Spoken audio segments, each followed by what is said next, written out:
ఈ మధ్య కాలంలో సినీ ఇండస్ట్రీలో విడాకులు అనేవి చాలా కామన్ అయిపోయాయి. సమంత, నాగచైతన్య విడాకుల తర్వాత సెలబ్రిటీల విడాకులు అనగానే అంత ఆసక్తి కనబరుస్తున్నారు.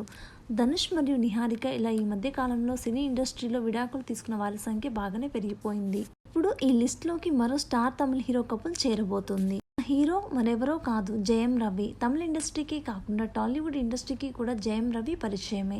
ఎలా అంటే జయం రవి వాళ్ళ నాన్న ప్రముఖ ఎడిటర్ మోహన్, అలాగే జయం రవి వాళ్ళ అన్న రీసెంట్గా మెగాస్టార్ చిరంజీవితో గాడ్ ఫాదర్ సినిమా తీసిన మోహన్ రాజా. ఈ ఫ్యామిలీ అంతా తెలుగు ప్రేక్షకులు సుపరిచితం. జయం రవి 2009లో ఆర్తి అనే అమ్మాయిని వివాహం చేసుకున్నారు.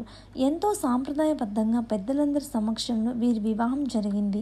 పెళ్లి తర్వాత దాదాపు 15 సంవత్సరాల పాటు ఎంతో అన్యోన్యంగా ఉన్న ఈ జంటపై సడన్గా విడిపోతున్నారన్న వార్తలు నెట్టింట వైరల్గా మారాయి. ఈ జంటకి 2 పిల్లలు కూడా ఉన్నారు. అయితే ఆర్తి తన ఇన్స్టా అకౌంట్ నుంచి తన భర్తతో ఉన్న ఫోటోలన్నిటినీ డిలీట్ చేసింది.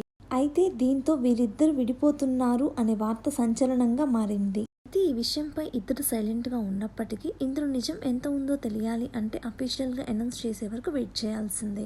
Thank you for watching. ఈ వీడియో కనుక మీకు నచ్చినట్లయితే లైక్ చేసి, షేర్ చేసి ఇలాంటి మరిన్ని లేటెస్ట్ అప్డేట్స్ కోసం మన ఛానల్ని సబ్స్క్రైబ్ చేయండి.